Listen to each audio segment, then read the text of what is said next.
Hello and welcome to the Capital Gains Tax Solutions podcast, where we believe most high net worth individuals and those who help them, they struggle with clarifying their capital gains tax deferral options.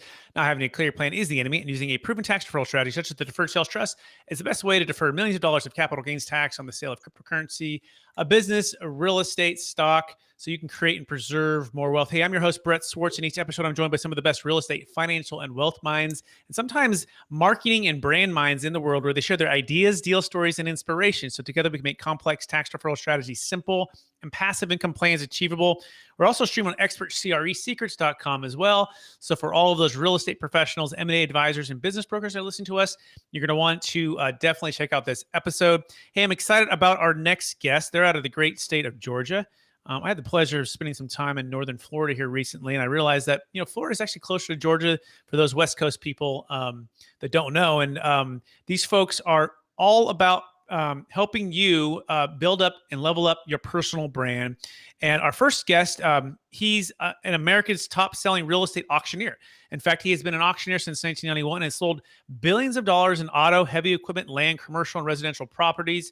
Since becoming a licensed real estate agent in 1994, he's been actively involved in the sale of over 78,000 homes and in as many as 27 states. Incredible. So, and our second guest, we have two guests today. She is the founder of Brand Face and been a branding agent to business stars. She's also the author of 4 books on personal branding. And her career began when she was selling vacuum cleaners door to door to pay her way through college. And that led to a job in radio where she observed local business owners who were featured in their own advertising and positioned as local celebrities in the market. So much more. Please welcome to the show with me, Tonya Eberhart and Michael Carr. Hey, Tonya and Michael, how are we doing today? Hi, Brett. Very good. Thank you so much. Thank you for having us on. Absolutely excited to get to talking with you here. And for our listeners who want to hear a little bit more about your story, could you give us just the short part of your story and your current focus? Absolutely. So you started my story out. I sold vacuum cleaners door to door, but that's actually when I got my first taste of personal branding. I realized you can't just walk up to a door and ask for somebody's wallet. So I learned to come up with my own story to help me get in the door and, of course, sell more product.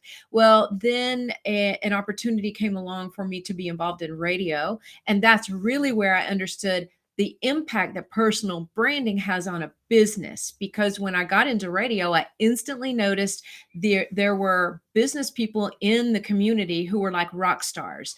And the thing that most of them had in common is they were the voice and the face of their own business. And so fast forward 23 plus years later, I was helping people across many different industries learn how to be the best face of their business. And that led to Brand Face as both a book series and a business in 2013. And that's when I met Michael. Fantastic, Tony. Thank you so much. And Michael, for our listeners to get to know you for the first time, would you give us a little bit more about your story and your focus? Yeah, absolutely. So I started off right out of high school. I had a chance to be an engineer. I did not want to be an engineer. I wanted to be an auctioneer. My mom cried all night when I did not go to college. And I did that. And I specialized mostly in cars and equipment when I started off. But my mentor told me to get my real estate license, I might be able to make a little extra money. So I did that. And through the next decade, that's all I did was contract auctioneering, but I would sell a property underneath a tent where we would divide property in southern Georgia and South Carolina, North Carolina, places like that, and divide up the property into tracts and auction it off and that sort of thing. And then when the mortgage debacle hit in 2006, at the end of 2006, I brokered a big deal for a company out of Irvine, California, out of Atlanta. We sold 300 houses, or offered 300, sold about 294 of them. And I said, we need to do this in other states. They agreed. So we went after the Bear Stearns residential portfolio and got it. We auctioned off probably 75% of that portfolio. I ended up licensed actually in 30 states. I had an office in Irvine, California, an office in Seattle, Washington. I spent a lot of time in Manhattan, Chicago, Dallas, Texas, Miami, Florida, Atlanta. Those were the big places that we were, liquidating these assets for the banks. And, we worked ourselves out of a job like all good auctioneers do. And I came back to the small town in the suburbs north of Atlanta that I called home, and trying to figure out what to do there, shutting down the offices in Seattle and New York and that sort of thing. And I bought a piece of property, and a lady on the other side of the table said, "Why don't we open up a brokerage? There's no competition around." And I looked around and I agreed with her, and I said, "Okay, if you'll come help us do that, we'll open up a brokerage." I had never really thought that that was what my calling would be, but I did. And the second thing she told me was, "Your marketing stinks and nobody knows about you, and you need to meet my niece," which ended up being Tonya. She owned a company at the time, a turnkey company that helped really brand companies. And that was a term that wasn't talked about a lot 8 years ago. And people didn't really know what that word meant. And she came in, and little did I know she had written the book and was getting close to launching Brand Face book, which became a Amazon bestseller, an international business bestseller in about 8 categories. And she came back and asked me if I would write a second one in the series for real estate brokers, because I did what she told me to do, and it was highly successful. And I did that, and that turned into a business. I bought into the business, and now we have agents in 43 states and 4 other countries. Amazing. So much there and so much to dive into. We're going to talk about all things how to level up your personal brand and some of the secrets to that. By the way, if you want to connect with Tonya and Michael, you can go to brandfacestar.com. That's brandfacestar.com. But before we go into the meat of the show, I do want to take one other step back. And, I believe we've all been given certain gifts in this life, and these gifts have been given to us to be a blessing and help to others. I think they're God-given gifts. Some people call them strengths, and some people call them superpowers. But I'm curious. Go back to those days when you were in, high school before the auctioneer, and then also for yourself too, Tonya, before your days as a marketing professional. I'm curious. What are those 1 or 2 gifts that you believe you were given, and how does that help how you help and bless people today? And Tonya, you can go first. Never received this question, so No, I it's a love great it. one. It's a great question. Well, I think what my gift is with regard to this business and what it's turned into today, I've always said we help people unveil their inner star. We don't make stars, we unveil them. And I think that my gift is really helping people to see their own self-worth, to say, yes, you have accomplished all of this. Yes, you are worthy. Yes, you are, significant. You have something to offer to the world. And I think that is a gift that I have been given. And I think the ability to take maybe a complex situation like Michael's, for instance, in the branding world, he had a very complex situation. He was an auctioneer, an investor, a broker, and back then he also did some in construction as well. And so taking those things and paring that down and shaping it into one brand that kind of pulled it all together, I think I do have a gift for that as well, taking the complex and really simplifying it in a way that positions you. Mm-hmm. Love it. Absolutely love it. Michael, go. Yeah, I think first off, I don't have a problem being in front of people. I've always been a people person. I voted wittiest in high school because I just didn't mind being the clown. And, when you're willing to be the dumbest person in the room, a lot of times you can get away with stuff. And I think that was a gift, God-given, I do believe. So it helped me be the front person. So being a brand face is not a problem. And then I think the second one is I've always had an empathy for people, just like Tonya. And I believe in the good in people. And I believe that most of us are far better than we believe ourselves. And it helps when somebody on the outside can look at that and evaluate it and say, no, you can accomplish that. Yes, we can do that together.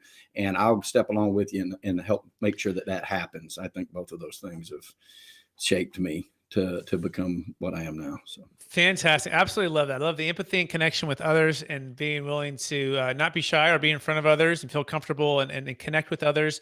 And then Tonya, for you, be able to make the complex maybe made simple and or helping people to see their own self-worth and to exemplify and bring that out. Is that a fair summary so far? Fair. Yes, sir. Excellent. So let's dive right into the show and let's apply those gifts, right? As we're going to help everyone who's listening to level up their personal brand. Okay. And so let's start with, I guess, Tonya, what's the number one secret to leveling up your personal brand? Well, it's a simple 3-part 3D formula, as we call it.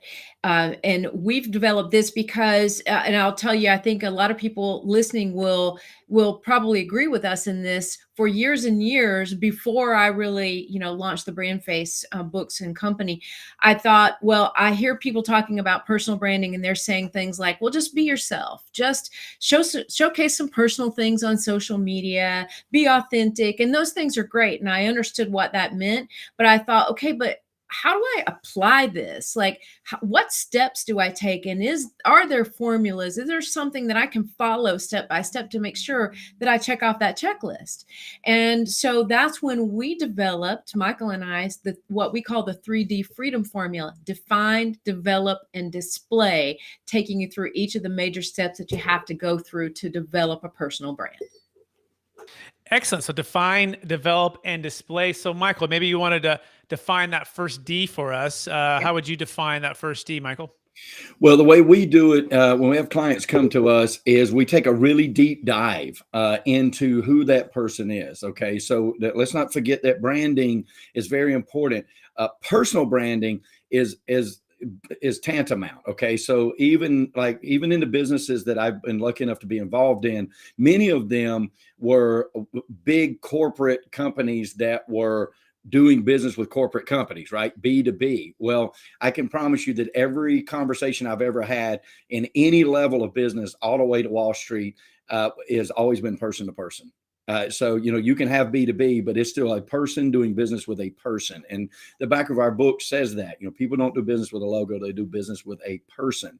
And so that being said, the definition phase of our personal branding is very important, because when we do that deep dive, we extract who you are, your life experiences, things that have led you, just like you ask us the questions as you started your show.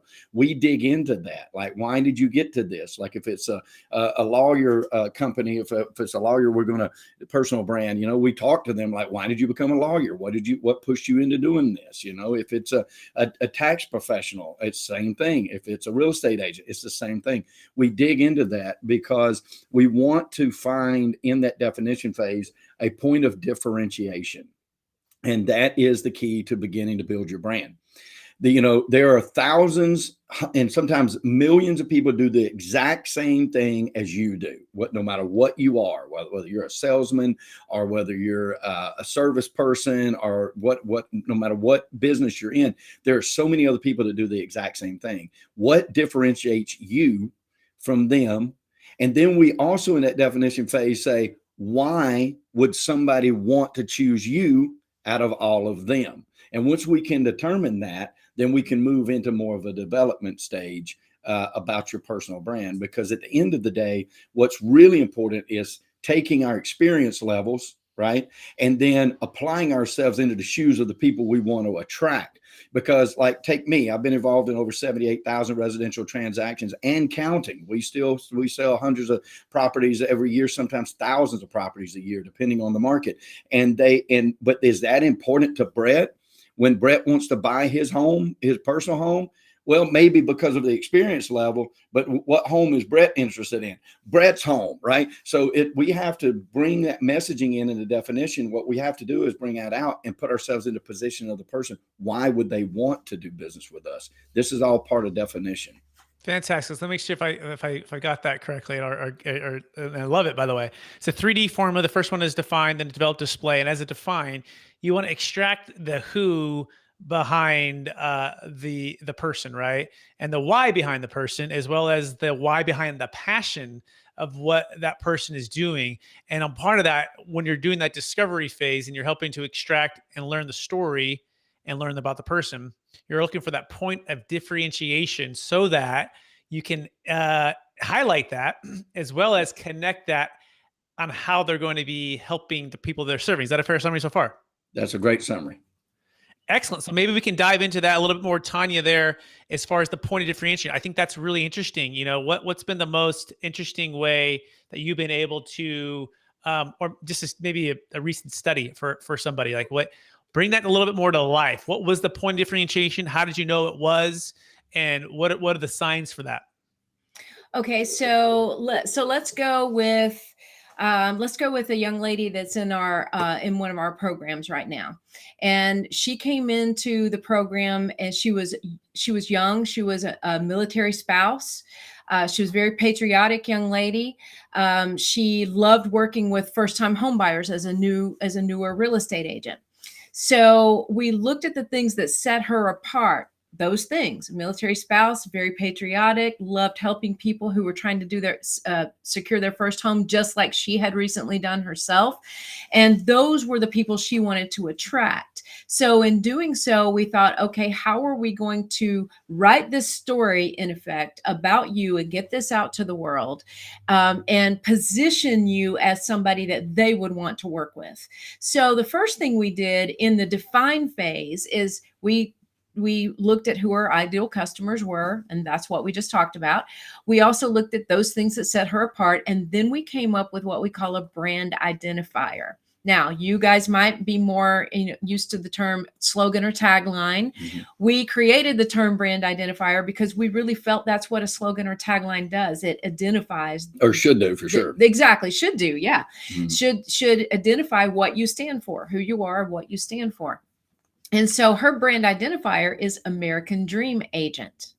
And so she became the American Dream Agent. And what's so important about that is that first glance, that 75-mile-an-hour boom. It's not just the realtor logo and a house behind you, but it's this big logo that says American Dream Agent. And it's just attention getting, captivating. And at first glance, you think, this is different. This is unique. So then when you dig a little bit more into her brand, maybe the elevator pitch or her biography or some of the other things about her, you realize this is the person I want to work with if you're her ideal customer. So that's one example. That's a great example. I love that. So you're taking what's real, what's factual in her life, what she's also passionate about. She's patriotic. The facts are she's a young military spouse, and she also loves helping people get homes, secure their first home. Then you're helping her to write that story and bring those things out, and then you're doing that and then you're kind of summing that up in a brand identifier, which is the American Dream Agent. That makes sense. It's really cool. It's kind of like a one-liner or just something that's going to be quick to identify. Is that a fair summary? Yes. Very fair. Fantastic. So let's move into develop now and display, because I know there's two others and we have too much time. So maybe do you want to start off, Tonya, and tell us a little bit about the second part of the 3Ds, which is develop. What define that, and what are some of the steps there? Okay. In that phase, we're going to develop all of the pieces and parts. We like to call them brand elements that we're going to utilize to put together, to put out there in the world to tell your story. So here are some of the elements. First and foremost, we create the brand messaging. And messaging is any language that you use to tell your story. And an elevator pitch, for instance, is part of the brand messaging. We created something we call signature sound bites. And sound bites are just that. They're sound bites. They're highlights of your brand at a glance, maybe bullet points. And they're signature because they only belong to you. So those tell a little bit more of your story. And then the biography tells the full story of what sets you apart, not just professionally, Brett, but also personally. What are those things that influenced you in your life? Who influenced you? What's your story? Why did you choose real estate? Why did you choose to do business with the people that you're choosing to do business with? How does it make their life better? Which all goes back to the 5 major questions that every great brand must answer. And we answer those in brand messaging. I'm going to give you these 5, and I encourage everybody to write them down. Number 1, what sets you apart? Number 2, exactly who do you serve? Number 3, how do you serve them? Number 4, what qualifies you to serve them? And 5, how does it make their life better? We answer every one of those questions in the brand messaging. In detail. Then the other part of brand development is the imagery. So we're going to create things like, we're going to figure out what your brand colors should be, what your personal brand logo looks like. We'll create that. The brand imagery that is associated with your brand. It could be background imagery. It could be any sort of icons or imagery that is associated with the look of the brand. And then finally, a photo shoot for each brand face coming into the program, making sure that the image you're trying to portray is correctly portrayed in your photos. Excellent. So you're developing and building the assets of which are a part of your brand. You got it. In as fact, well we as- call it their brand assets. We Yeah, put that's them exactly all what we into a call it. folder so that everything's in one place. Awesome. That's pretty straightforward. That's amazing. And obviously that's the detail heavy lifting that you're helping people do and I always say hire the who, don't be the how, right? Like you're Yeah. really good at what you I like do that. and you're really good at being the marketing experts, right? Who can help you build these assets. Don't try to be both, right? That's where we either aren't going to show as well as we could show or maybe not get all of the assets done that we should be getting done. So love that. So define, develop. Let's jump right into display because I think that's with the time period we have going on there. Do you want to touch on display, Michael, and then Tonya, you can dive in after that? Very quickly. Yeah. Display is just what it says. You got to learn to display that consistently across every platform that you show up, period. And it's very important. And the reason that we display sounds easy, but is a failure in a lot of times when people are doing their branding is because they're not consistent about it. But we know that in immutable laws of marketing, we didn't invent that. It's much older than us. And it's tested and age proof that you have to show up 7, 11, and 21 times in somebody's life if you really want to start to make a difference in the community you serve. 7 times that you need to show up before they start thinking about your name, 11 times with your name associated to what you do, 21 times before they start to do business with you. So it's very important when they go to any of your social medias, when they go to see any of your posts, when they see any of your writings, when they go to your website, when they go to any ancillary billboards, radio commercials, anything, it has to be the exact same message or you're going to lose 1 or 2 of those times that it takes to stick in somebody's mind. I absolutely love that. Tonya, do you want to add anything else to that on the display part? Just that when it comes to the display part, you're pulling all those branding elements together in terms of graphic design, just utilizing them and infusing your marketing platforms with your branding elements. And we tell people, breathe your brand, be the American Dream Agent, be whoever you're going to be. And that's pretty much the display. I mean, just own it. Yeah, we're in commercial real estate brokerage, right? And myself, I'm a broker, so I started out at, and one of the things they say is don't be a secret agent, right? Don't be a secret agent, like literally, I love the way you say breathe that, right? And part of what we do at Capital Gains Tax Solutions, like we literally live and breathe capital gains tax deferral using something called the Deferred Sales Trust, and it's something we talk about in every single show, and we try to apply it to people's scenarios that they're selling highly appreciated assets and looking for ways to eliminate the 1031 exchange, defer capital gains tax on crypto. But it's something that's literally, and I try to put out a video every single day on YouTube. Right. We're probably recording 4 to 5, 6 podcasts a week. Right. And we're releasing content constantly. And so I love the 7, 11, and 21 times. And I absolutely tell everyone too, who's listening, it takes that consistency. Right. And there's different hacks and different systems that you can help to become consistent. Right. Because when I first started my podcast, my YouTube channel, like it was like, oh my gosh, it's daunting to even release 1 episode a week. Now we're releasing 3 podcasts a week. And part of it's because we've built up a bank of assets, these podcast episodes, these videos. And it's part of it because I go on different shows. I have people on my show, and you create systems and processes, and then you just batch it all together. Like we only record on Wednesdays. That's my only day. And we do it typically back to back, and we dock them all out. Then the rest of the time I can focus on building the business, serving my clients and helping out. So it sounds overwhelming, but this is also why you want to hire coaches and people like Tonya and Michael. And by the way, if you want to get started, you can go to brandfacestar.com. That's brandfacestar.com. But I want to let you know that coaching and having someone, hiring the who, not being the how, is what helps you to get out of the procrastination loop or the I'll do it myself. And then I kind of get distracted and then I get discouraged because I never got it done. And instead you get someone alongside of you to help you build this and do it the right way. The first time growing up in the Bay Area with my dad building houses, my dad always says, don't move bricks twice. Like don't do the work twice that you can do one time. Make sure you have a plan and a process and a system in place. So you're not just moving one thing just to turn around and have to move it back or to a different place.